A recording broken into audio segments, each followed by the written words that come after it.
Datang profesional muda di acara Indonesia Muda Club. Episode 8 bersama saya Arya Sinulinga. Yang muda, yang bicara.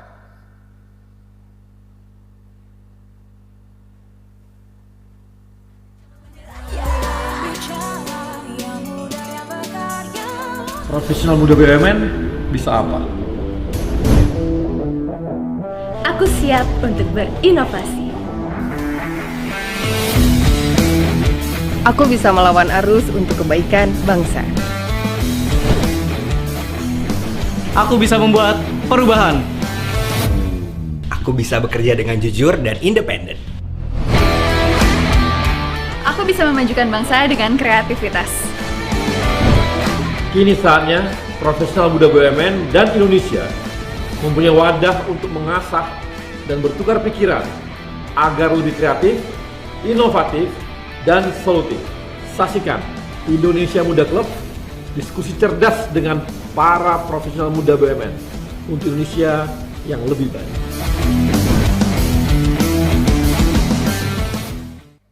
Ya, ini teman-teman, hari ini kita menarik banget karena bicara mengenai investasi.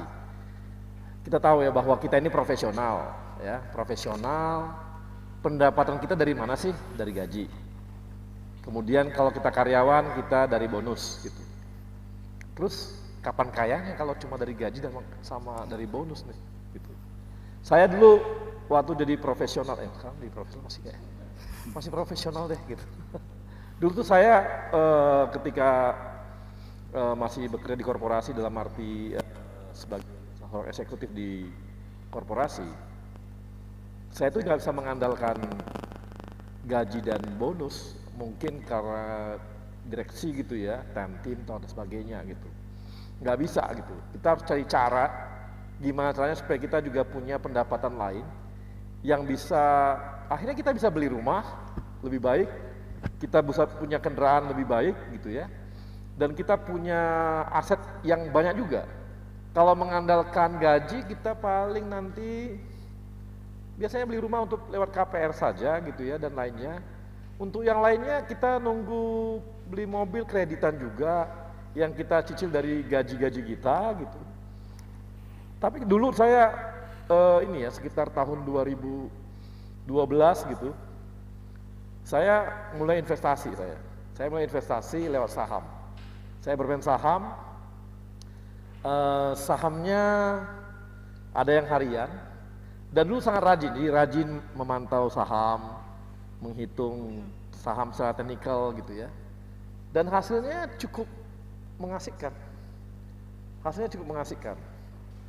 Bisa beli mobil BMW yang paling top, bisa beli rumah, bisa invest beberapa aset-aset lain gitu ya, yang tidak mungkin saya dapatkan kalau saya hanya mengandalkan gaji gitu. Nggak mungkin, saya nggak bisa dapat sesuatu yang saya pakai, mobil saya pakai dan sebagainya dengan hanya gaji gitu.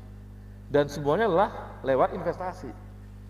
Makanya saya sangat percaya kalau tanpa kita bermain investasi, ini berat bagi kita untuk dapat aset bagus gitu ya, punya rumah baik, oke lah dan sebagainya. Dan itu saya rasa jadi impian banyak orang gitu. Dan hari ini kita akan diskusi banyak mengenai investasi karena kami melihat juga di sini di Indonesia Muda Club bahwa kalau kawan-kawan profesional muda, sejak awal sudah mulai belajar investasi, yakin saja pasti hasilnya nanti pada saat Anda usia 30-an atau 40-an, itu Anda sudah mulai bisa, awalnya kan kita menanam lah gitu ya, bisa panen gitu. Memetik hasilnya. Ada panen gitu ya, ada panen sesuatu gitu. Nah nanti ini kita akan ditemani oleh 4 orang yang jagoan investasi, jagoan juga nanti berbagai investasi bisa kita tanyakan. Dan ini sangat menarik karena nanti berbagai macam investasi akan kita lihat nanti.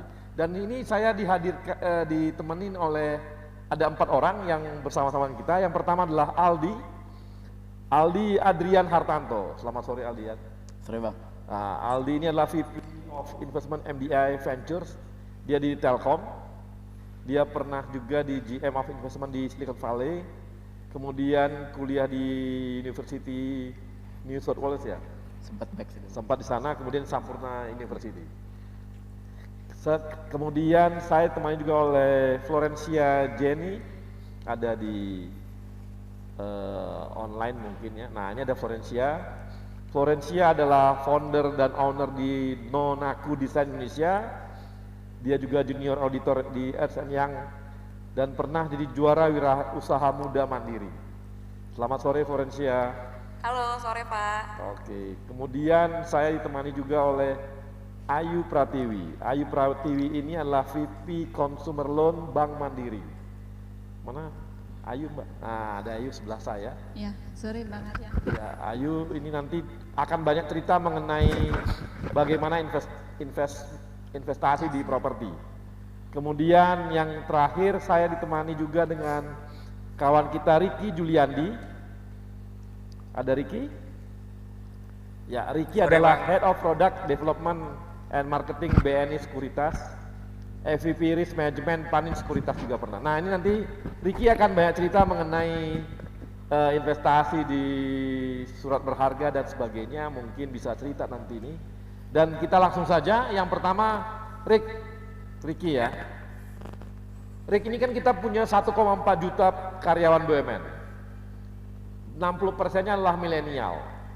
Nah ini kira-kira Ricky bisa berbagi nggak? Kira-kira apa yang bisa teman-teman milenial bagikan atau juga dapatkan dari sebuah investasi?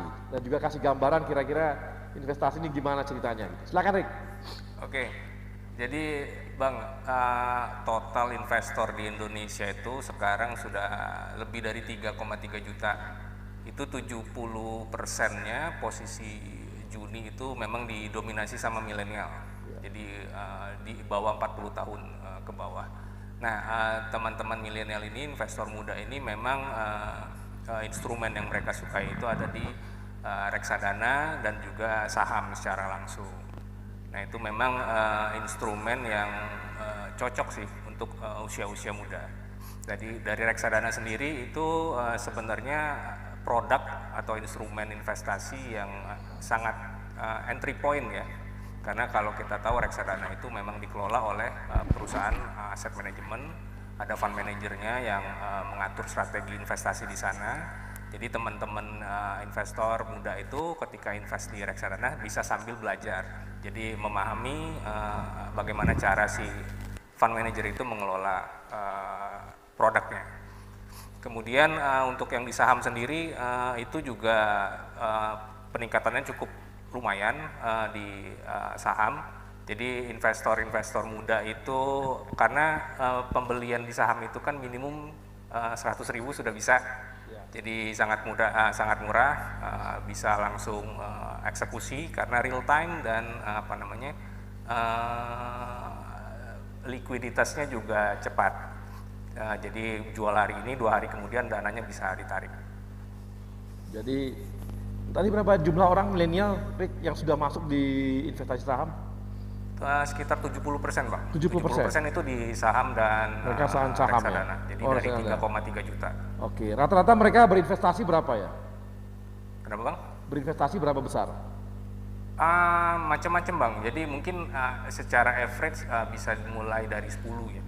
Rata-rata. Karena mereka staging mulai masuk dikit-dikit dulu belajar, nanti lama-lama ditingkatin sama teman-teman muda itu. Yang sudah masuk ke permainan saham atau dana reksadana ini kira-kira sudah berapa juta orang ya dari kaum milenial Indonesia? Kalau yang reksadana itu 20% kayaknya Pak. 20%. Cukup banyak juga ya? Lumayan Pak. Karena ekosistem reksadana sendiri cukup meningkat signifikan ya Bang. Karena ada fintech yang jual. Kalau dulu kan memang cuma di sekuritas atau agen penjual. Jadi kalau sekarang kan sudah bisa dibeli di fintech atau mungkin di beberapa e-commerce juga sudah bisa. Oke, jadi sekarang sepertinya nih ya saham sudah retail aja gitu ya. Jadi lebih gampang untuk belinya atau dana reksa juga gampang belinya karena udah retail gitu ya. Betul.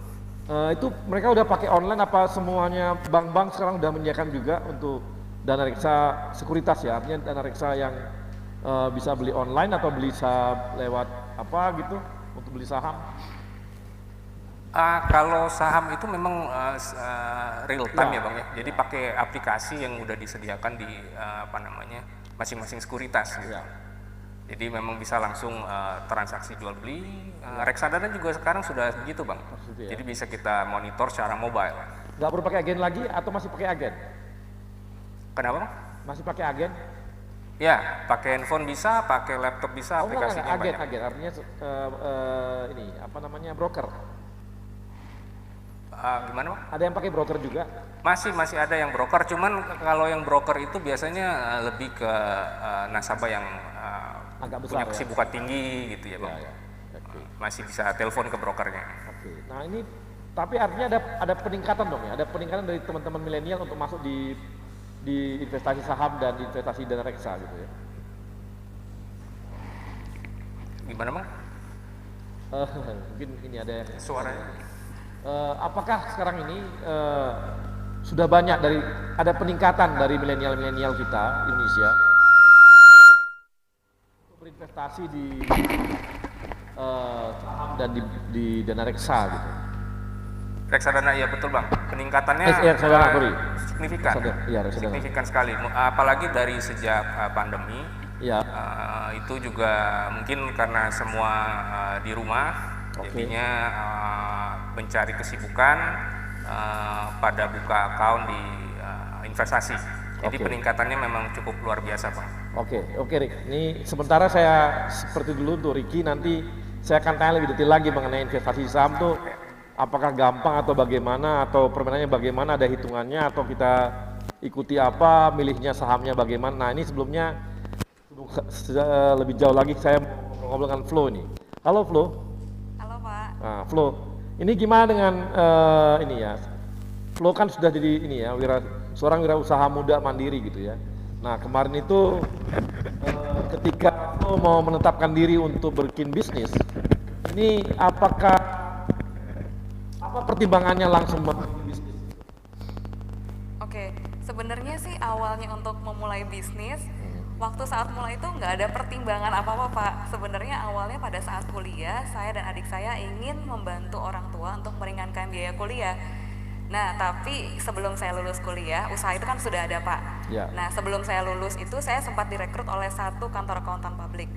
Terus kemudian sebelum saya memutuskan untuk fokus di online shop ini yang zaman dulu itu belum sengehit sekarang bisnis online, saya bandingkan sih antara profit di mana saya hanya memberikan sumbangsi kira-kira hanya mungkin 20% dari energi dan waktu saya, tetapi bisa menghasilkan 300% dibanding pendapatan saya pada saat itu. Jadi saya memutuskan saya fokus di sini. Jadi akhirnya mengambil keputusan untuk berbisnis gitu ya? Ya betul Pak. Nah itu dananya dari mana, orang tua atau dari mana gitu? Nah karena usaha ini diawali untuk membantu orang tua pada saat itu, jadi kita memulai usaha ini tanpa modal. Jadi buat yang nonton di sini nih, kalau kalian nggak punya modal, aku juga bisa kasih tahu kalian karena aku udah ngalamin sendiri, bisa banget loh untuk investasi itu tanpa modal. Jadi mungkin sedikit aku cerita ya Pak ya, gimana caranya ya. Jadi pada saat itu aku mulai jualan itu waktu zaman BlackBerry itu lagi hits. Nah jadi kita memanfaatkan platform tersebut, handphonenya pun aku menang dari acara buket bunga di suatu pesta pernikahan saat itu. Nah jadi kita cuma upload gambar, terus kita istilahnya jual gambar, setelah ada yang beli, terus kan orang itu bayar ke kita. Dan ada keuntungannya sama harga modal tuh. Modalnya kita bayarin ke supplier, nah dari profitnya itu, nah kita terus puterin tuh Pak. Kita nggak semuanya kita gunakan untuk konsumsi, hanya 30% saja.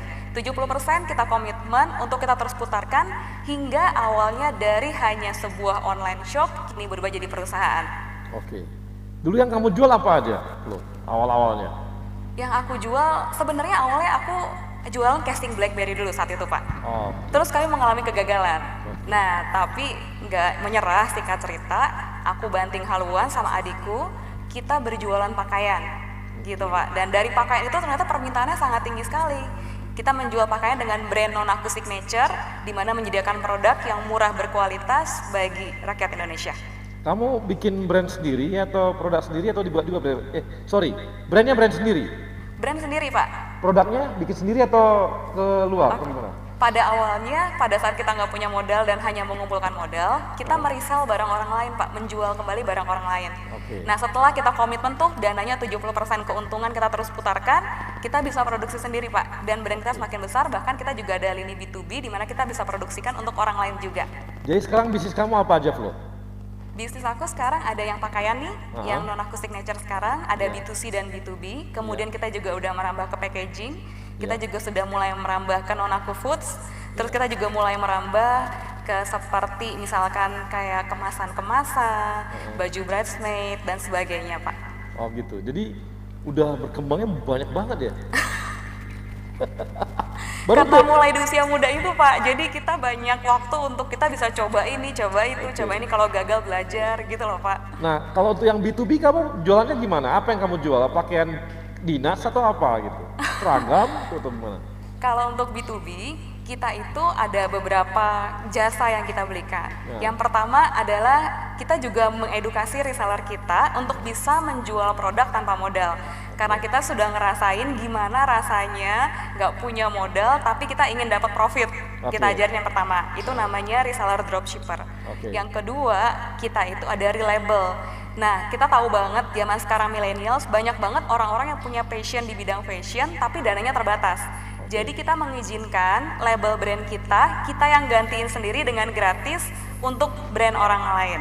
Bahkan department store pun juga mengambil jasa kita seperti itu. Jadi kualitas kita sudah terbukti. Dan yang ketiga, kita juga ada jasa produksi, Pak. Jadi kita bisa memproduksikan desain dari customer dan kita akan lock desain tersebut. Kita juga nggak akan produksi untuk kita ataupun future customer, Pak. Oke. Nah, sekarang kamu udah berapa kapasitas produksinya untuk pakaian? Kalau untuk pakaian sih per minggu kita udah sampai 5.000 sih, Pak. Setiap minggu 5.000? Iya. Kita juga ada bantu produksi APD juga, masker juga kalau di new normalnya sih, Pak. Oh, udah sampai jual APD juga? Iya. Mungkin aku boleh cerita lagi nih, Pak. Jadi kan Nanti. Oke. Seru nih soalnya. Ini flow-nya nggak sabar. Flow nggak sabar dia untuk Semangat, semangat bisnisnya gitu. Oke, baik. Kawan-kawan profesional muda, kita akan kembali setelah yang satu ini.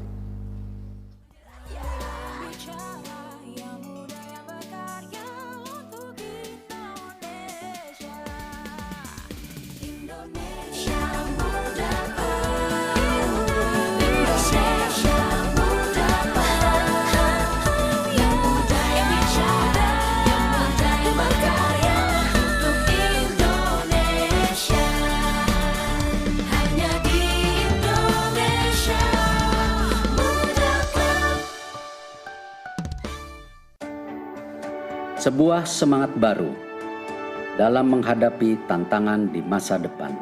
Kementerian BUMN dan seluruh BUMN di negeri ini terus bekerja keras untuk meningkatkan nilai ekonomi dan sosial demi kepentingan masyarakat luas. Melalui inovasi model bisnis yang akan mendorong mesin pertumbuhan dan kepemimpinan teknologi agar siap menghadapi perubahan. Melalui peningkatan investasi dan terciptanya ekosistem investasi yang sehat. Pengembangan talenta adalah kunci agar BUMN siap bersaing secara global. Semua ini hanya untuk negara dan bangsa, untuk Indonesia. Semangat baru ini kini hadir dengan wajah baru, dengan bentuk visual yang terinspirasi semangat inovasi dalam pemanfaatan teknologi.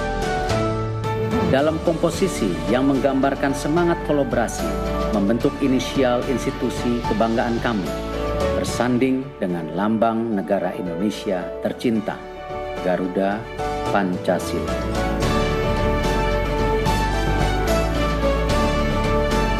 Inilah wajah baru kami, Kementerian Badan Usaha Milik Negara Republik Indonesia, BUMN untuk Indonesia. Ya pemirsa, inilah Edgar si tukang belanja online. Baru beli sneakers nih ya. Edgar ambil HP tuh. Edgar nemu jaket ternyata gercep sekali mau bayar dia. Ya, saldo elektroniknya kurang saudara-saudara. Edgar mulai top up dan sold out karena Edgar terlalu lama. Lu sih berisik. Ribet amat belanja online, debitin aja pakai Mandiri. Hah? Debit Mandiri bisa buat belanja online? Caranya? Gampang kok. Pilih bayar pakai debit, masukkan nomor kartu, masa berlaku, CVV di belakang kartu, dan kode OTP yang lo terima. Kok aku nggak terima kode OTP-nya? Gak masalah, gak semua toko online butuh OTP.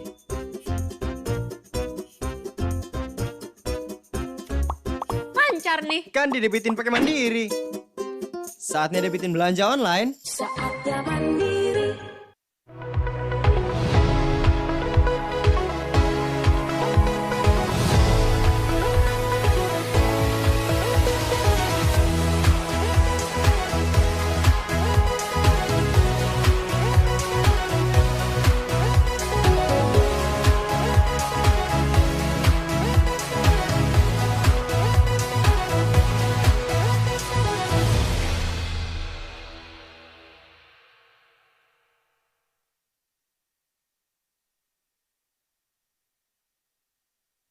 Profesional muda, kita kembali lagi dan kita saat ini kita mau ngobrol-ngobrol dengan Mbak Ayu. Mbak Ayu adalah VP Consumer Loan di Mandiri. Mbak, ini gimana mengenai investasi di properti itu gimana ceritanya? Ya, kalau tadi kan Ricky sudah menceritakan kalau profesional muda itu ingin berinvestasi kan bisa tuh melalui reksadana, saham, kemudian juga tadi Flo juga menyampaikan cerita usahanya dia gitu kan ya.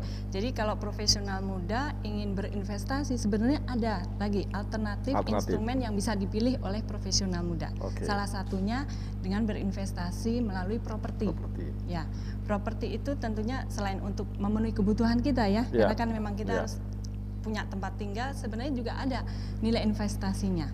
Karena di situ akan mendapatkan capital gain. Kemudian yang kedua juga kalau kita sewakan, misalnya nggak kita gunakan sendiri, itu bisa mendapatkan nilai investment, trend of investment ya. Nah, di sini properti yang mau dibeli sebagai investasi seperti apa? Ada beberapa alternatif pilihannya. Ada yang memang bentuknya hunian, rumah, apartemen. Kemudian juga yang sifatnya komersial, misalnya ruko, rukan, kemudian Soho, kemudian juga office, kios, atau bahkan yang hanya berupa lahan ya. Profesional muda mau seperti apa nih bentuk investasinya dalam bentuk properti tersebut. Nah, kalau kita mau berinvestasi dalam bentuk properti, sebenarnya memang ada hal-hal yang harus kita perhatikan. Misalnya lokasinya, ya tentu lokasi sangat berpengaruh terhadap nanti nilai investasi kita. Kemudian juga dari aksesnya ada di mana lokasinya, kemudian juga pengembangannya ke depan lokasi tersebut seperti apa. Karena jangan sampai kita kan pengennya investasi itu kita akan mendapatkan keuntungan ya, tapi akhirnya juga kekecewaan aja yang didapatkan. Jadi benar-benar memang harus selektif untuk menentukan properti yang mau kita pilih. Ya, dan kalau saham, reksadana memang sifatnya liquid, tapi kalau untuk properti itu memang jangka panjang ya, kecenderungannya jangka panjang karena memang dia tidak bersifat liquid. Kalau kita misalnya membutuhkan dana cash dalam waktu cepat ya susah, butuh waktu lah ya, karena untuk menguangkan menjual lagi ataupun dialihkan ke pihak yang lain. Tapi kalau dari sisi keamanannya justru jauh lebih aman. Ya, untuk jangka panjang ya. Dan apalagi kondisi sekarang nih Bang Arya. Turun nggak mungkin ya? Sejarahnya nggak ada ya harga properti turun. Kalau saham turun, karena fluktuatif ya, tergantung kondisi market. Nanti Ricky marah itu, tapi nggak apa-apa, terus aja. Enggak, ini kan kita cuman apa kelebihannya, apa kekurangannya gitu ya. Memberikan gambaran aja untuk profesional muda ya, teman-teman profesional muda. Karena kan ada beberapa alternatif nih, karena kan kita lagi mau berinvestasi, jadi banyak informasi yang sesuai nanti teman-teman profesional muda itu pengen menempatkan investasinya itu seperti apa. Karena tergantung balik lagi kalau untuk investasi, untuk investasi gitu ya. Itu apakah lebih enak kita beli properti hunian dan disewakan, atau properti hunian dijadikan tempat kos-kosan? Atau kita beli tempat kos-kosan atau beli apartemen untuk tempat kos-kosan juga? Nah, Tergantung lokasinya. Tergantung lokasinya. Jadi kalau misalnya lingkungannya itu perkantoran ataupun tempat sekolah. Nah, kalau kita kos-kosan kan sebenarnya bisa lebih banyak kamarnya kan. Tapi kalau apartemen kan cuma satu per unit. Betul. Jadi balik lagi, kalau apartemen memang kecenderungannya dia misalnya di daerah yang lebih prime, itu mungkin untuk contohnya dia target marketnya untuk ekspat. Jadi bisa harga sewanya tinggi, baik, jauh lebih tinggi. Dan balik lagi kondisi lagi apartemennya seperti apa, fasilitasnya. Ya, jadi tergantung lokasi di mana propertinya itu berada, baik itu berupa apartemen ataupun landed house landed house yang kita buat sebagai kos-kosan. Sebagai kos-kosan gitu ya. Nah, tapi banyak orang ya, dia beli investasi, beli rumah, tapi akhirnya rumahnya nggak disewain gitu. Sayang nggak itu? Dia hanya berharap gainnya dapat dari capital gain karena kenaikan harga properti doang. Gitu. Iya, jadi hanya berharap capital gain. Iya. Nah, sebenarnya itu balik lagi pilihan ya, pilihan kita. Karena ada juga yang, nggak mau deh propertiku digunakan orang lain. Tapi sebenarnya kalau cuma dibiarkan nggak dihuni sayang juga. Karena kan properti itu seperti harus ada nyawanya.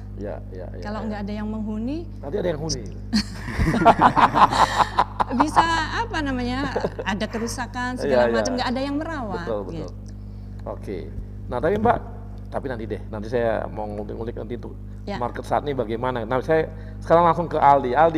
Ini kan kamu bisa cerita nggak mengenai bagaimana kita berinvestasi di startup atau apa sebagainya, apakah harus pakai uang banyak atau bagaimana, atau seperti kita ada kayak tadi itu bisnisnya Siflo aja itu ya, bisnisnya bisnisnya ini kan Siflo. Iya, bisnis Flow saya jadi angel investment aja, gitu, saya setor sekian gitu, atau gimana, bisa cerita?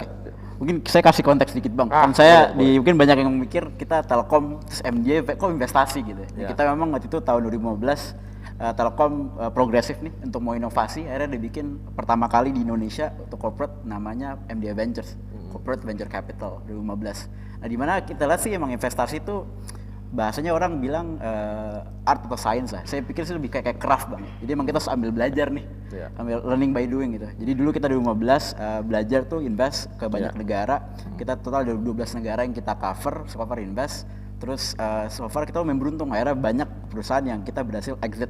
Jadi kita 8 companies kita berhasil exit, ada 2 di IPO di Jepang sama di Australia, sisanya dibeli sama perusahaan besar itu. Dan alhamdulillah kemarin juga Telkom dan Kementerian BUMN apresiasi, kita baru dapat pendanaan tambahan lagi dari Telkom dan juga Kementerian BUMN $500 juta untuk kita invest perusahaan lebih besar lagi, lebih banyak di Indonesia terutama. Dan mulai ada banyak investor lain yang percaya sama kita. Akhirnya kita kelola dana pihak ketiga juga. Banyak investor lain kita bantuin mereka kelola dananya untuk kita investasikan.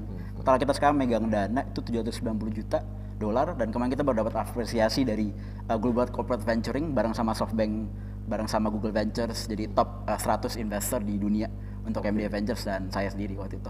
Nah dari situ kita belajar Bang, ternyata invest ke startup tuh susah gampang lah. Orang banyak yang mikir kan kayak invest ke startup tuh, ini company-nya baru mulai, datanya financial-nya nggak ada. Tapi sebenarnya kita lihat ada 2 proses yang biasa kita lakukan secara simplifikasi Bang. Yang pertama kita lihat validasi idenya dulu. Kita validasi idenya, di mana kita ada namanya 3P untuk kita biasanya validasi ide. Pertama kita lihat apakah bisnisnya possible, plausible, atau enggak probable. Jadi misalnya nih contoh yang lagi booming kemarin kan misalnya Gojek ya, bisnis kayak ride hailing atau orang naik taksi secara online tuh possible nggak sih? Oh possible, orang bisa lah berani naik mobil orang random pakai platform gitu. Tapi kita coba cek plausible apa enggak sih? Ada nggak sih yang mau udah validasi di luar yang pernah lakuin? Oh ternyata ada yang namanya Uber, ada yang namanya Lyft, ada yang namanya di UAE, ada yang namanya Karim, macam-macam. Di Malaysia ada Grab Taxi. Apakah probable apa enggak sih?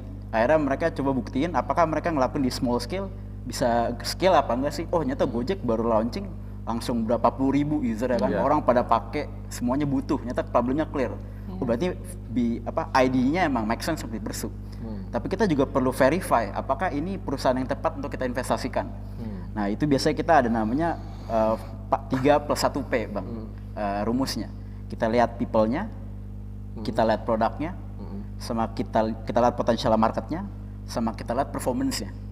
Nah kuncinya tuh selalu di people Bang, karena ini memang investasinya tuh filosofinya ke orang. Kayak misalnya kayak sekarang the most valuable company Amazon gitu. Itu Jeff Bezos dari awal berdiri sampai sekarang CEO-nya Bang. Dan dulu waktu awal mereka bikin Amazon, dia cuma jual buku, sekarang jual apa aja gitu. Jadi emang kita harus percaya sama orangnya dulu nih, apakah orangnya memang yang sama kayak di prinsipnya BUMN Bang, akhlaknya oke apa enggak sih? Itu sebenarnya verifikasi banget untuk orang gitu ya.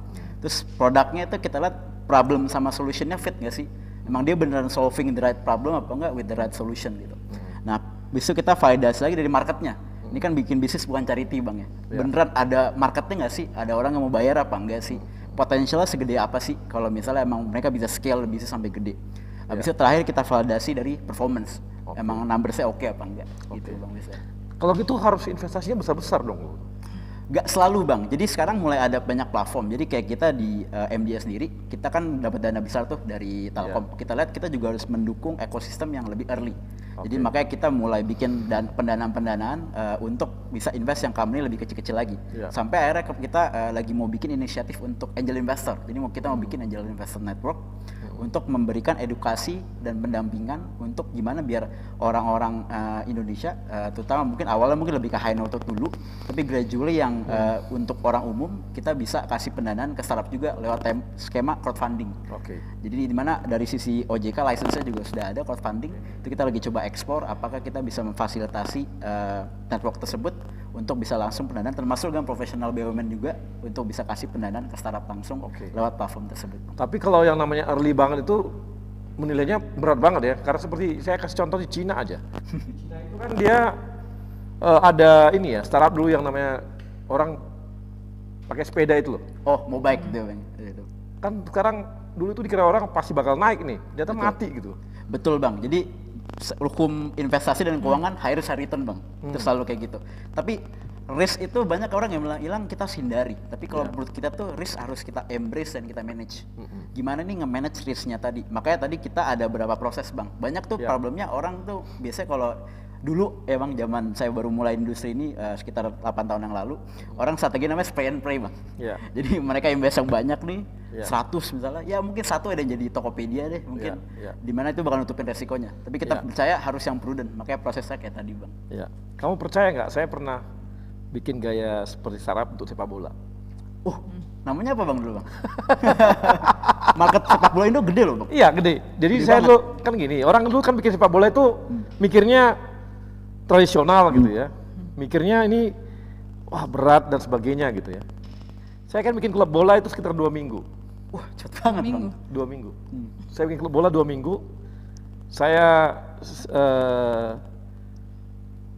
jual idenya gitu ya, jual idenya. Saya hitung berapa biaya untuk dapat pemain. Saya ambil pelatihnya yang sangat terkenal. Udah. Habis itu mulai saya bikin timnya. Oke Bang. Setelah saya bikin timnya, saya hitung begini. Saya bilang, saya mulai presentasi ke banyak orang. Saya bikin crowdfunding. Udah, saya bikin crowdfunding. Habis itu saya tawarkan nih. Ini kalau kan masuk Liga 3. Kalau masuk Liga 2, nilai valuasi klub bola kita itu mencapai 10 miliar. Sampai 15 miliar. Saat ini saya buka peluang 50 juta rupiah aja untuk crowdfunding untuk berapa orang. Saya buka sekitar 25% saham saya buka. Saya kemarin dapat sekitar 1 miliar. Wah, oke banget Bang. Udah. Saya bikin di Sumatera Utara. Tanding, juara Liga Sumatera Utara. Oke Bang. Udah. Habis itu masuk ke Liga Nasional. Itu pengeluaran saya tambah. Pasti kan, karena scale kan, scale-nya kan tambah. Akhirnya hanya dapat memang 16 besar di Indonesia nasional. Bayangin sebuah klub bola saya buat hanya dalam tempo 2 minggu. Saya jadi menang di provinsi Liga 3, habis itu 16 besar. Satu langkah lagi hari itu. Kalau satu langkah lagi menang 8 besar, saya masuk Liga 2. Langsung valuasinya 15 miliar. Wah, artinya apa? Saya udah hitung karena biasanya bahwasanya Liga 2 itu di sini kalau dijual, maka dia dapatnya sekitar 12 miliar, 15 miliar, 10 miliar. Hitungan saya hari itu, setelah nanti Liga 2, saya kapitalisasi lagi, setelah itu saya IPO-kan. Kayak Bali United. Bali kemarin baru IPO kan Bang? Iya. Persib kan mau bikin juga. Betul. Banyak klub bola itu jadi susah untuk jadi IPO karena dipakai gaya tradisional. Betul, sayang banget. Saya enggak, saya mainkannya itu seperti valuasi kayak aja. MU kan. Iya, jadi dimainkannya sebagai, jadi bahwa ini ada valuasinya sekian, kalau saya lolosin, nilainya naik saham sekian, kalau sekian, naik lagi. Naik lagi, betul. Dan saya jual lagi sekian persen gitu. Betul Bang. Wah, kalau saya tahu saya juga invest dulu Bang. Coba Pak, kita kenal dulu Bang. Jadi, saya mau beritahu bahwa ternyata startup itu tidak selamanya harus jadi sebuah teknologi gitu loh. Betul, karena sebenarnya perusahaan rintisan kan sebenarnya. Iya, rintisan. Definisinya. Iya. Tapi yang bedanya, which is harus kayak Bang Arya tadi, perusahaan rintisan yang didesain untuk tumbuh cepat. Iya. Makanya kayak banyak sekarang perusahaan startup tuh nggak teknologi doang, kayak kopi kenangan. Itu kan sebenarnya coffee shop. Cuma dia memang didesain untuk tumbuh cepat, makanya bisa narik investor. Iya, memang saya kemarin tuh memang tujuannya untuk tumbuh cepat aja. Betul Bang. Dalam tempo 3 tahun 4 tahun saya masuk Liga 1. Kalau Liga 1 itu kan liga tertinggi Indonesia. Nilainya udah 30 miliar bos, minimal. Dalam jangka waktu? Dalam tempo 3 tahun. 3 tahun. Atau saya lepas di IPO kan aja gitu.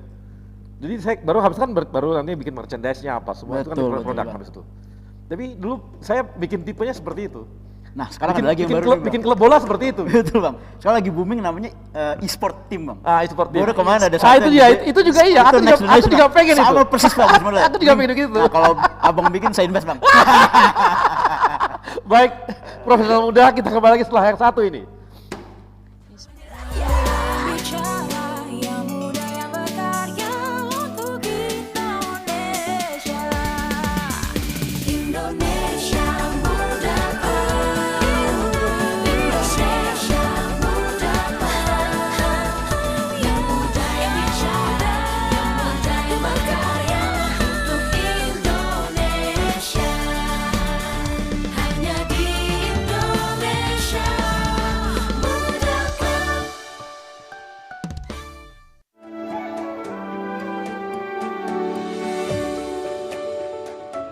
Selamat datang kami ucapkan kepada Bapak Erick Thohir, Menteri Badan Usaha Milik Negara periode 2019-2020.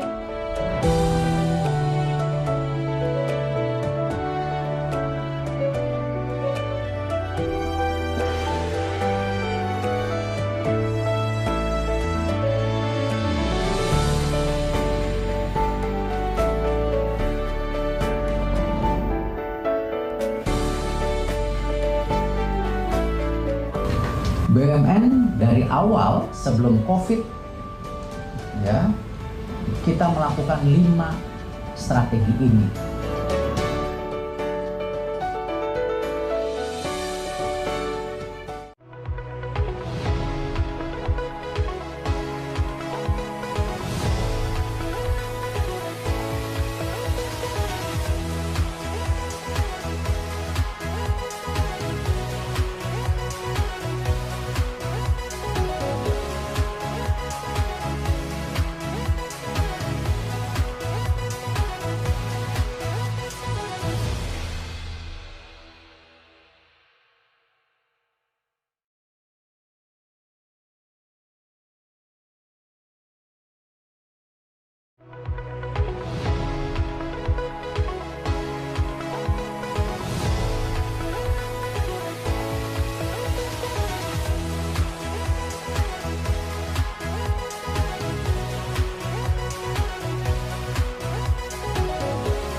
diskusi lebih jauh, saya mau ngobrol lagi dengan ini ya, siapa kawan kita tadi, Ricky. Ya, Bang. Halo Rick. Mana Ricky? Rick, gua mau ngulik saham, Rick. Oke. Ngulik saham banget nih, karena dulu saya pemain saham gitu. Saya tuh main saham sehari, saya trading betul. Jadi bukan main di fundamental, saya main di trading. Satu hari, saya cuma megang satu hari saya harus menang 1-2% aja tiap hari. Cuma kalau dia akumulasikan sebulan 24% juga. Benar. Gimana cari bisnis? Nilainya lu dapat keuntungan, returnnya 20% sebulan. Nggak ada, susah. Kalau bukan main saham. Rumah juga begitu kan? Gimana Rik? Coba cerita Rik, gimana Rik? Oke. Apa yang kelebihan main saham ini? Aku pingin supaya teman-teman dari investor muda mau senang main saham nih gitu. Oke. Jadi sebelum kita mereka masuk ke investasi saham itu, pertama itu kita harus pahami bahwa tadi mungkin sudah disinggung sama Aldi juga bahwa investasi itu kan ada resiko, di mana kita memanage resiko tersebut. Ya. Jadi satu teori yang saya suka, yang biasa saya bagikan juga ke teman-teman muda itu teorinya Elizabeth Warren, itu dari cash flow management, Bang. Jadi 50% dari income kita itu kita harus secure buat kebutuhan primer kita. Oke. 30%-nya lagi itu kita sisihkan untuk kepentingan pribadi kita, untuk fund-nya kita. 20% lagi itu baru untuk saving sama investment. Nah, itu harus disisihkan dari awal, bukan disisakan ya Bang ya. Iya. Karena tadi investasi itu ada resiko, apalagi kalau kita prefernya memang ke saham yang benar-benar high risk. Iya.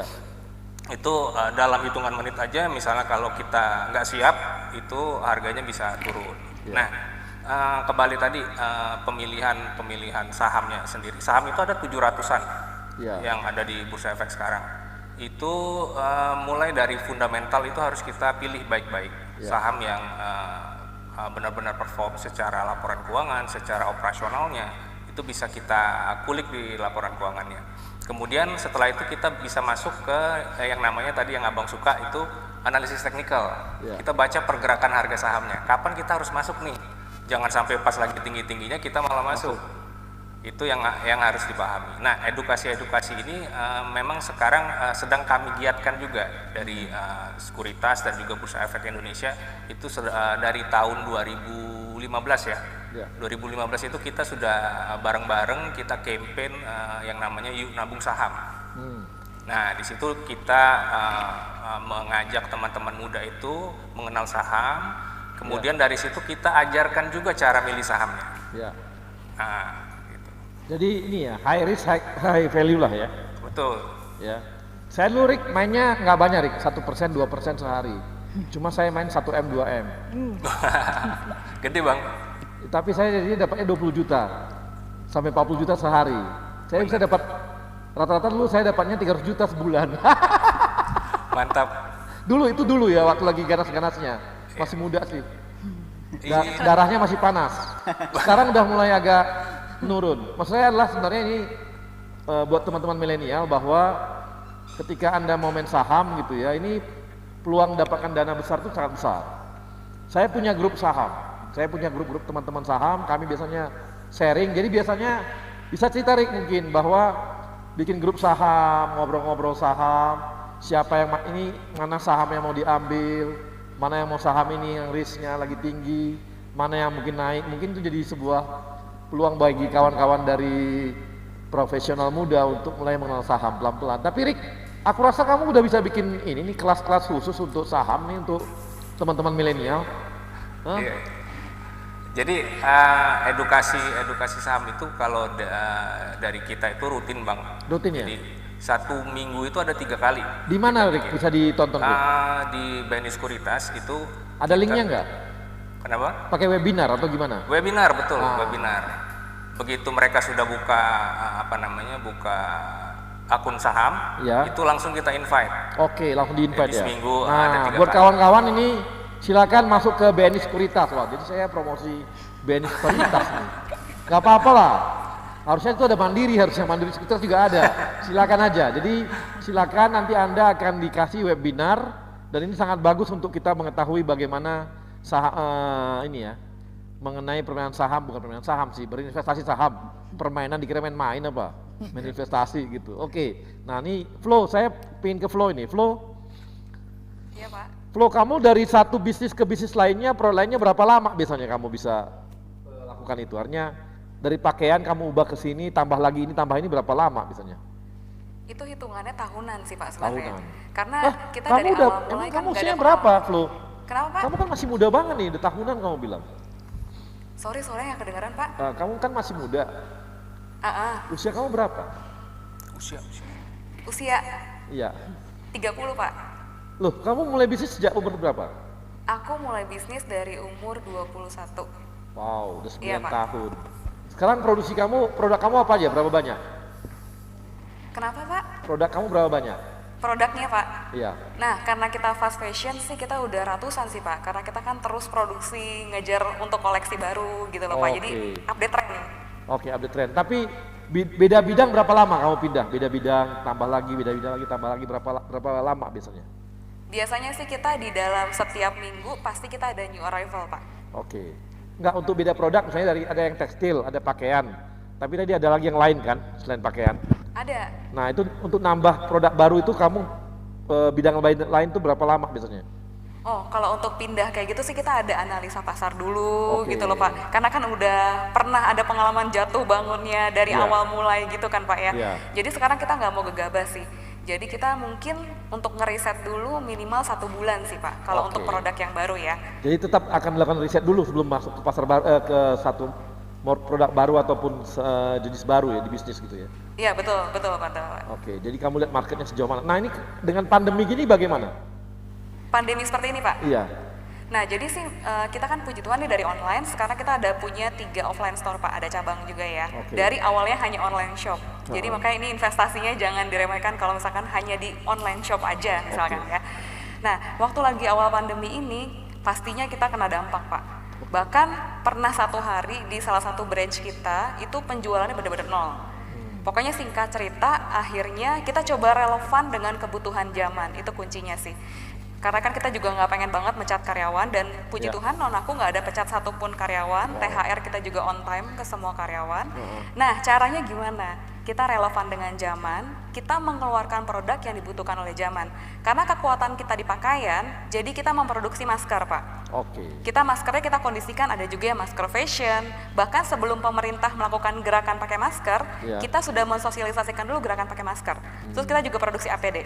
Nah sejak kita berubah pivot gitu Pak, mengikuti relevansi zaman, karena ini juga butuh kecepatan ya dan ketepatan, penjualan kita dalam 1 minggu langsung naik langsung di atas 10.000 pieces. Untuk masker aja gitu loh Pak. Jadi relevansi itu salah satu kunci sih Pak. Relevansi terhadap kondisi market betul satu fungsi ya, satu kunci gitu ya. Iya betul. Nah sekarang kapitalisasinya kalian udah berapa kapitalisasinya bisnisnya? Pingin tahu aja, pingin tahu.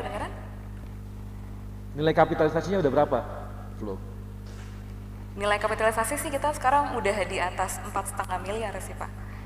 Dari yang tanpa modal itu sih. Tanpa modal itu ya. Oke, makasih Flo. Nah, Mbak Ayu ini kan kita tahu nih banyak juga pengembang itu memainkan harga propertinya gitu. Jadi dia naikkan dulu harga properti gitu ya. Naik tertinggi, habis itu setelah kita beli itu properti jatuh gitu. Apalagi setelah habis tuh rumahnya gitu. Nah, sekarang kan kondisi aku udah pernah kejadian tuh. Sampai sekarang tuh harganya sama aja. Aku beli 4 tahun lalu. Harganya segitu juga. Nah, berarti harus pintar-pintar kita memilih propertinya. Gitu ya. Siapa pengembangnya juga. Kalau misalnya kita pengembangnya mau beli top properti baru dari cuma nggak boleh saya sebut namanya. Pengembangnya top. Ya. Nah, sekarang ini justru di daerah yang katanya planet lain itu loh. Waduh, gimana tuh? Jadi sebenarnya properti kalau kita mau invest properti justru saatnya sekarang. Lagi murah-murahnya? Karena kan kondisi lagi seperti ini ya, kondisi lagi tertekan semuanya. Nanti si Ricky juga bilang begitu, saatnya sekarang beli saham, karena saham lagi turun-turunnya. Nah, makanya ini ada ininya, ada solusinya nih. Kan daya beli lagi melemah nih Melemah, ya. masyarakat. Nah tentunya penjual, baik itu penjual yang individu ataupun pengembang itu pasti dia akan nggak bisa nih menawarkan harga yang mungkin seperti tahun-tahun sebelumnya. Karena memang kita lihat growth kenaikan harga properti saat ini hanya kisaran 1,5%. Sementara kalau beberapa tahun yang lalu, mulai 2010 mungkin ya, 2012, 2013 kenaikan harga properti itu setiap tahun luar biasa, sangat signifikan. Nah sekarang kan agak tertekan, Saya jadi properti tahun berapa ya? 2012 tuh 2011 tuh. Nah itu lagi 2,5 M, habis itu lagi baru 2 tahun tinggi-tingginya itu. langsung 6 M loh. Setelah itu stuck sampai sekarang. Iya, tapi tetap sudah dapat capital gain dong, gitu kan. Nah, justru sekarang nih invest di properti. Terus PRBU tuh bang, di PRBU. Ya, tapi cash is the king bros. Nah ini yang menarik. Justru itu cash is the king. Kalau ada properti, orang BO tutup. Langsung beli gitu. Nah itulah cash is the king. Ya, saat itu kita mengontrol semua ini gitu market gitu. Nah, jadi selain untuk beli properti nih, misalnya kita juga pengen untuk investasi yang lain, pakai fasilitas pembiayaan. Jadi kan harusnya kalau beli properti kan 100% nih bayar cash. Nah, kalau kita pakai fasilitas pembiayaan dari bank, KPR contohnya KPR, misalnya, berarti hanya menyediakan down payment dan biaya KPR. Sehingga kan down payment sangat ringan sekarang, mulai 5%. Oh 5% ya? Iya. Oh 5%? Hanya 5%. Kita beli kalau gitu mulai besok. Sehingga 95% yang harusnya kita bayarkan ke penjual bisa kita alokasikan untuk investasi yang lain. Jadi kita ini jadi momentum untuk beli karena ada bisa pakai pembiayaan gitu ya. Iya. Menarik juga nih. Daerah mana Mbak yang paling menarik saat ini? Saya juga mau dengar tuh bang. Makanya jangan bilang banyak dong, kita pengen. Nanti kita offline aja. Offline aja. Siap. Oke, nah Aldi gimana nih? Kalau sekarang peluang Indonesia gitu ya di saat seperti sekarang ini dengan kondisi corona gitu dengan startup tuh gimana nih peluang kita? Nah kita pasti ngeliat ada dua mata uang lah, ada dua mata koin lah. Ada challenges, ada opportunity. Challengesnya pasti tadi mungkin seperti mention juga pasti banyak yang lagi susah nih karena kan ekonomi lagi turun, apalagi krisis sekarang tuh agak unik ya. Jadi saya kan dia trickle down, jadi perusahaan yang gede dulu yang susah, baru yang kecil. Ini yang kecil dulu yang susah, baru yang gede. Karena diawali dari krisis kesehatan. Betul. Jadi makanya kita lihat tapi itu jadi ada opportunity pertama karena tadi banyak yang lainnya turun juga.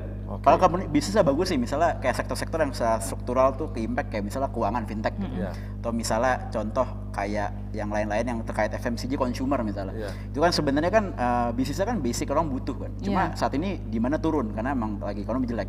Tapi ke depan jangka panjang karena kita long term investor bang. Jadi kita believe itu masih bagus. Tapi lagi koreksi nih, gimana harus invest. Sama kedua kalau buat startup kita believe COVID itu tuh untuk pandemi itu malah jadi Chief Innovation Officer katanya bang. Jadi malah jadi akselerasi karena orang adopt digital bang. Semua orang nggak ada yang mau ketemu orang, semua pakai platform. Jadi banyak opportunity yang mungkin tadinya kita lihat belum waktunya, sekarang jadi ada waktunya. Kayak contoh misalnya orang dulu nggak mau chat sama dokter, mereka pengen ke rumah sakit. Sekarang mau nggak mau, mereka chat dokter. Sekarang nggak mau. Sekarang aplikasi kesehatan itu lagi bagus banget. Karena orang takut ke dokter. Betul. Di nanya-nanya langsung aja sih. Chat aja bang. Chat aja. Dulu demam dikit ke dokter, ke rumah sakit. Sekarang di tangan. Karena kalau disentuh sama dokter kayaknya sembuh gitu. Itu dia bang. Efek psikologisnya ada. Kalau sekarang nggak juga gitu. Kalau sentuh malah takut sakit gitu. Kalau sentuh kita takut. Rapid dulu. Nanti kena corona bahaya kita. Itu dia. Nah, saya pengen tahu itu kalau di teman-teman di MDA itu ada nggak metode yang tadi crowdfunding itu minimal jadi angel investor tuh udah dibuat nggak misalnya? Minimal 50 juta udah bisa jadi angel investor. Jadi kita masih coba ukur-ukur sih bang. Jadi mungkin kalau buat yang level mass itu kita masih belum fokus dulu. Kita mau fokus yang validasi yang gede-gede dulu bang. Yang high net of individual lah. Di gradual sih kita expect pinginnya nggak beda jauh sama kayak invest saham. Orang bisa langsung kasih dana 5-10 juta bisa jadi pegang saham karena juga udah ada license-nya juga bang di Indo. Di OJK untuk crowdfunding. Nanti ke depannya pengen seperti itu sih bang. Di saat ini kita lagi mau validasi idenya dulu.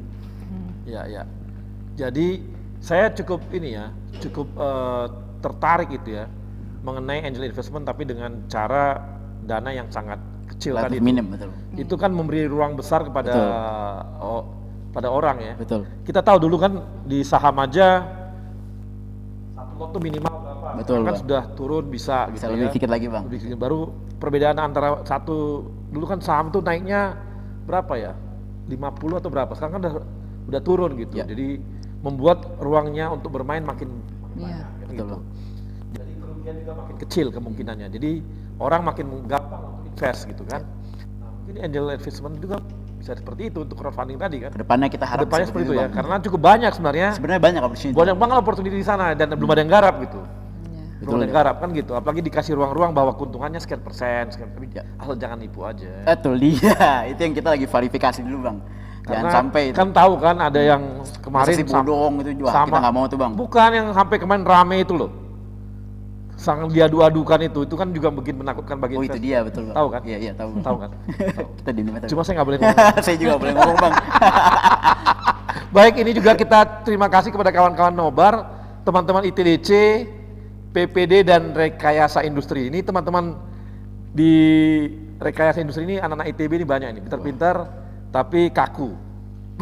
Kenapa gitu tuh, Bang? Ya karena tahunnya belajar aja baru bikin sesuatu. Jadi mereka investasi agak-agak kurang. Waduh. Tahunnya bangun-bangun nanti makanya perlu diajari tentang ITB itu. Kita ngobrol-ngobrol ntar, Pak. Iya perlu. Direkin tuh perlu sepertinya. Nah, saya mau nanya nih sama teman-teman. Nah, Mbak Flo udah investasi di mana aja? Komen Mbak Flo. Saya mau nanya Mbak ini. Mbak Mas Aldi Woy. udah investasi di mana aja? Ada investasi nggak? Saya Cerita ngobrol-ngobrol lah. Saham, majority saham Ya. sebagian kecil di apa namanya? Suatu utang bond. Oke. Terus invest beberapa bisnis temen. Oke. Startup tadi angel investing kecil-kecil. Ya. Atau saya bikin bisnis sendiri juga. Oke. Invest itu sama pasti invest diri sendiri lah, Bang, buat Gitu ya. belajar gitu-gitu, Bang. Oke. Kalau Mbak Ayu? Ya lagi belajar juga nih investasi saham. Saham juga ya. Kalau Rik, lo main saham nggak Rik? Ada, Bang. Ada juga. Ada. Banyak. Ya relatif loh, Bang. Relatif. Ricky ini pasti tahu aja dia bocoran, mana yang mau naik mau turun lengkap dia. Hanya sebagi-bagi nih. Harus bagi-bagi informasi gitu. Kalau Flo gimana? Ada nggak di luar dari bisnis sendiri? Ada nggak investasi tempat lain? Ada. Properti atau apa gitu? Di emas. Oh di emas. Ya. Oke. Terus kemudian ada juga di properti. Oke. Di aset bergerak sama di perusahaanku. Aset bergerak mobil, maksudnya sewa menyewa? Kenapa? Sewa menyewa mobil? Iya ada juga sih yang Oh pakai rental? kadang-kadang. Oh, karena saya kan kadang-kadang bingung nih. Investasi di modal barang bergerak itu kan pusing gitu. Karena biasanya turun harganya gitu. Iya. Mungkin rental kali ya. Rental kamu banyak juga. Ekspedisi ya. Ekspedisi, oke. Oke, terima kasih. Dan kita akan kembali lagi yang setelah yang satu ini.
Sebuah semangat baru dalam menghadapi tantangan di masa depan.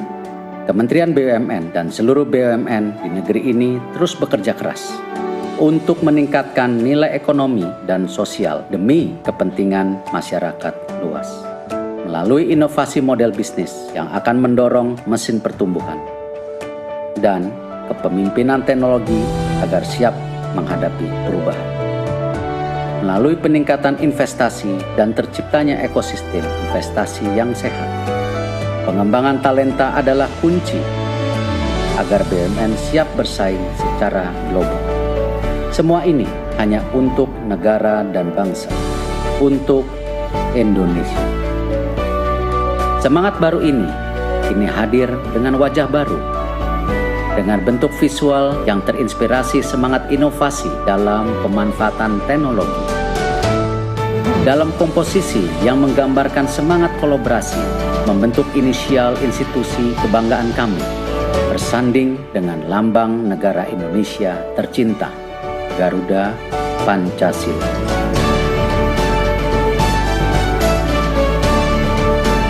Inilah wajah baru kami, Kementerian Badan Usaha Milik Negara Republik Indonesia, BUMN untuk Indonesia.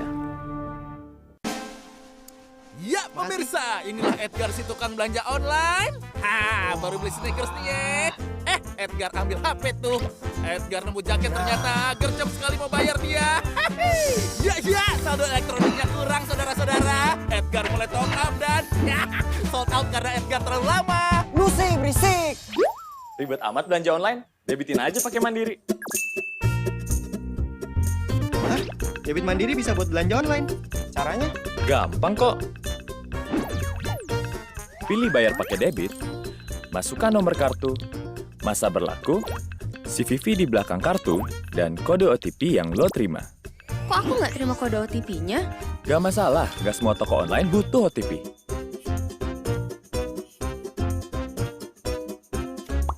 Lancar nih. Kan didebitin pakai Mandiri. Saatnya debitin belanja online. Saatnya Mandiri.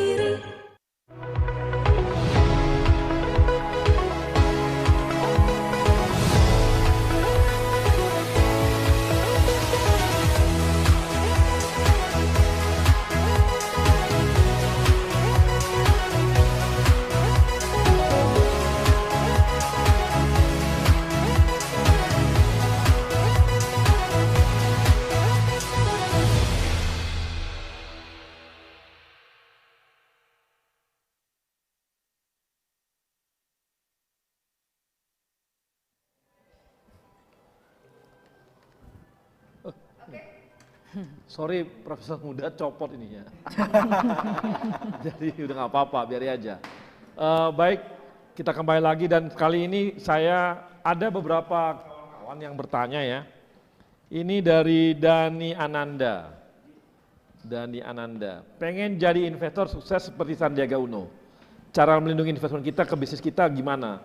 Biar aman dan nggak tertipu. Mungkin kalau untuk properti gimana nih Mbak?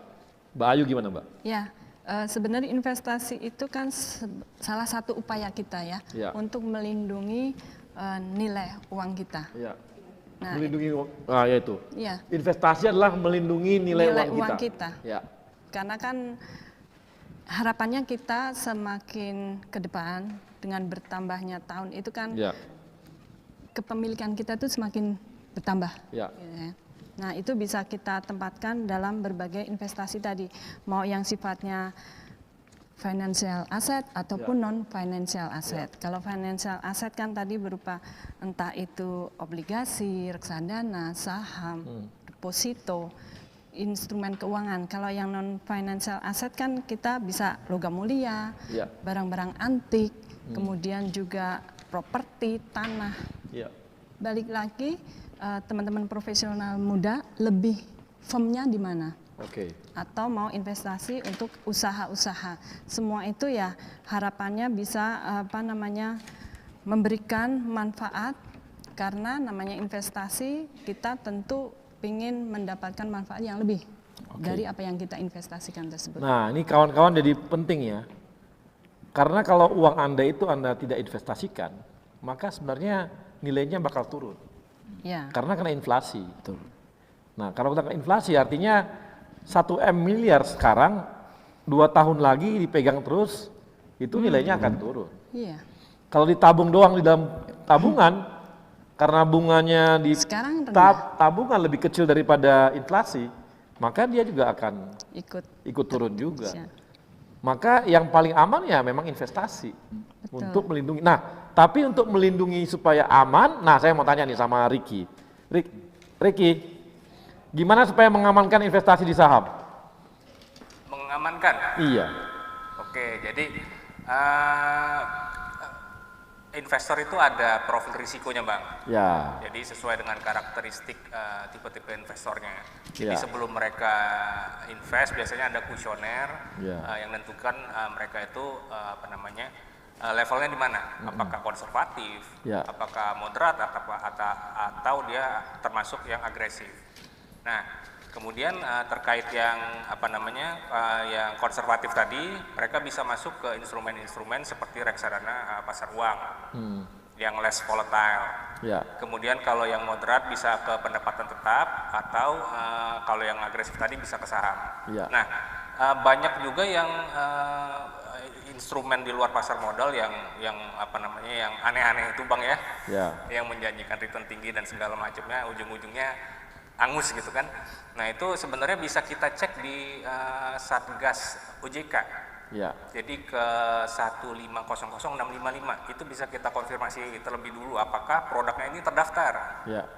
Nah, kemudian legalitasnya seperti apa. Ya. Itu sih yang ininya.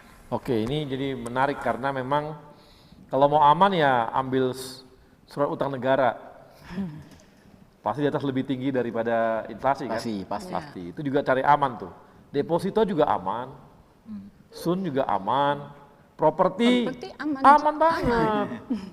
Aman banget properti. Asal tepat memilih propertinya. Asal tepat memilih propertinya. Ya. Lokasi jadi penting. Lokasi. Kemudian kalau beli properti yang baru, kita lihat siapa pengembangnya. Kemudian sebenarnya kalau kita mau investasi dalam bentuk properti itu yang baru, pengembangan proyek baru, harus tahu juga prospek ke depannya. Pengembangan wilayah tersebut seperti apa? Betul. Karena itu tentu akan memberikan pengaruh pengaruh terhadap capital gain yang kita harapkan dengan berinvestasi di properti tersebut. Oke, ini Mbak saya punya 4 amplop. Teman-teman bisa pilih. Saya kasih ke Aldi dulu. Aldi pilih nomor berapa di? 1, 2, 3, 4? 1 dong. 1 ya. Wah, Aldi pilih 1 langsung. Ini ada pertanyaan di. Nah, ini truth and dare. Kamu pilih yang mana? Truth aja ya. Oke, sebutkan satu saham yang tidak layak dibeli. Harus sebut merek berarti nih. Waduh. Bingung. Bumi. Kagak naik-naik, Bang. Kagak naik-naik. Udah 4 tahun. Bumi. Saya nggak nyangkut. Nyangkut dia. Ini nekat. Jangan, nggak boleh saya ngomong seperti itu. Belajar tapi Bang, belajar. Dulu zaman masih muda soalnya. Iya. Bumi. Memang buminya pasti dia tinggi, pas itu jatuh. Jadi udah di dalamnya ada? Cut loss lah. Cut loss. Saya pernah atau nggak hanya cut loss, tau apa? Nggak bisa jual, nggak ada. Kagak ada mau jual, kagak ada mau karena dia ada di harga paling bawah. Nggak ada mobil lagi. Nggak ada mobil lagi. Dan itu berhenti. Sahamnya nggak bergerak, diem aja. Udah mati tuh. Uangnya dia dalam aja tuh. Oke. Ke Ricky. Ricky pilih nomor berapa? 1, 2, 3, 4. Ini ada 2, 3, 4. Ricky pilih mana? 3. Ini. Nah, truth or dare, atau yang mana? Truth. Oh, wah, kok semua truth ya? Hal paling memalukan yang pernah dilakukan? Main saham maksudnya. Yang memalukan ya? Iya. Lu bilang untung-untungnya rugi, malu nih sama investornya. Mungkin nahan rugi sampai dengan 50%. Nahan rugi sampai 50% ya? Betul, saya nggak cepat cut loss waktu itu. Nggak cepat cut loss ya? Jadi kamu ini ya, tahan, mudah-mudahan gitu ya? Betul. Berdoa. Sabar. Berdoa. Ya, kalau walaupun banyak doanya, kalau memang udah rugi ya rugi aja, nggak ada gunanya doa. Sampai tumbuh uban juga nggak naik-naik. Oke, ini tinggal Mbak Flo. Mbak Flo, nomor berapa? Nomor 4, Pak. Nomor 4. Nah, jawab cepat. Oke. Reksadana atau obligasi? Reksadana. Oke, swasta atau BUMN? BUMN. Mau pindah ke BUMN dia. Ini lagi di acara BUMN, berani-beraninya pilih swasta ya Pak. Matematika atau seni? Seni. Erick Thohir atau Nadiem? Itu Erick Thohir. Ini lagi di acara BUMN. Kalau diundang sama Kemendikbud dia pilih Nadiem. Senayan City atau Plaza Senayan? Plaza Senayan. Oh, Plaza Senayan. Berarti ini udah tradisional nih. Foto. Ya. Kalau sensi kan udah pasti yang agak-agak. Nah, ini kembali nih Mbak Ayu langsung nih. Jawab cepat. Tahan atau jual?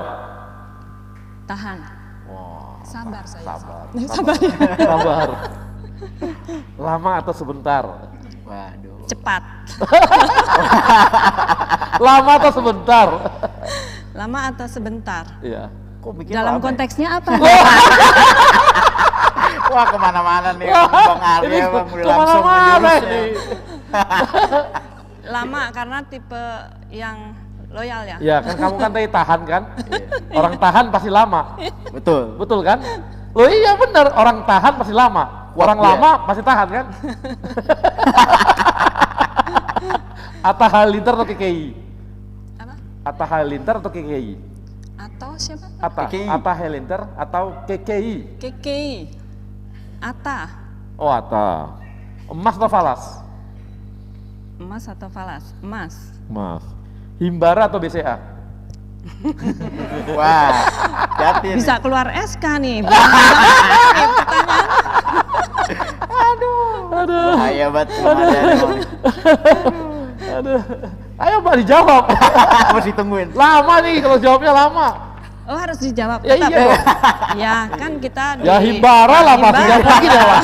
Mana mungkin berani itu dia. Pertanyaan yang nggak perlu dijawab. Nggak perlu dijawab. Ini yang bikin pertanyaan nggak bener. Nggak mungkin jawabnya yang lain. Gila apa? Oke, baik profesional muda kita sudah banyak ya. Walaupun memang ini belumlah begitu dalam. Tapi paling tidak bagi teman-teman profesional muda bahwa kalau Anda mau melindungi nilai uang Anda yang Anda miliki, maka Anda harus investasi. Investasinya nanti tergantung. Baik apakah yang memang yang cari aman gitu ya, atau yang memang dia progresif, atau yang lebih berani lagi agresif gitu ya. Kemudian juga kalau Anda hanya berpegangan pada gaji Anda, maka Anda akan ya standar naik gaji Anda aja. Dan Anda akan sangat susah juga nanti untuk menambah nilai dari dana-dana dan uang-uang Anda. Apalagi kita kan tahu kita nggak boleh korupsi kan? Ya teman-teman milenial harusnya nggak boleh korupsi lagi, itu bukan budaya kita gitu. Jadi cara yang paling aman dan nyaman cari duit adalah dengan cara investasi. Dan yakinlah kalau Anda pintar berinvestasi, maka Anda akan kaya. Udah pasti kalau kaya gampang cari jodoh. Karena cewek-cewek sekarang udah ogah. Walaupun Anda buncit perutnya, gendut, walaupun Anda kurang ganteng, tapi kalau uang Anda banyak, Anda akan dipilih oleh mereka. Cewek-cewek cantik itu. Jadi ayo belajar investasi karena ini sangat penting dan sangat berguna bagi Anda. Dan karena masih muda, mulai investasi sejak awal. Kalau mau berbisnis seperti tadi tuh, teman kita Flo, baru umur 21 sudah berbisnis. Sekarang usia 29 sudah bisnisnya makin besar dan makin banyak. Dan kami juga menyampaikan terima kasih ke sponsor kita, ada Bank Mandiri, kemudian ada ASDP Indonesia Ferry, kemudian Pegadaian, dan terakhir teman-teman PNM. Dan tidak lupa juga kepada Yayasan BUMN yang tetap mendukung dan mensupport Indonesia Muda Club. Sampai ketemu di episode mendatang. Terima kasih.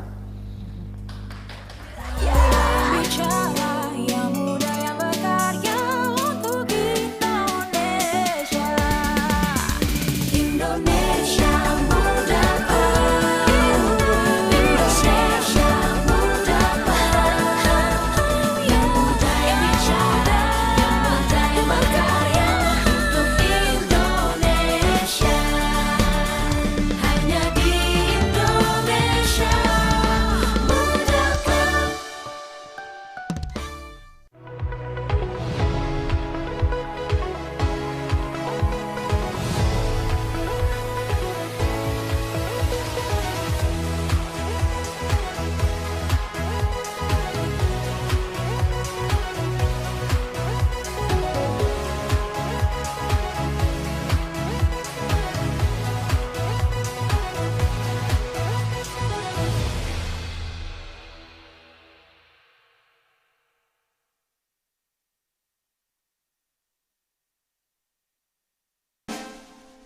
Ya pemirsa, inilah Edgar si tukang belanja online.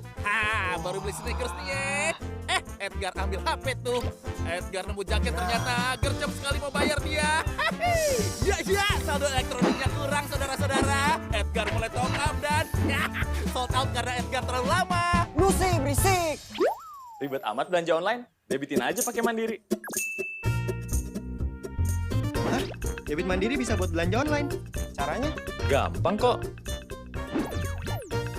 Pilih bayar pakai debit, masukkan nomor kartu, masa berlaku, CVV di belakang kartu, dan kode OTP yang lo terima. Kok aku nggak terima kode OTP-nya? Gak masalah, gak semua toko online butuh OTP.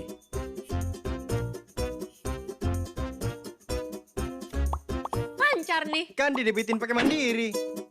Saatnya debitin belanja online. Saatnya Mandiri.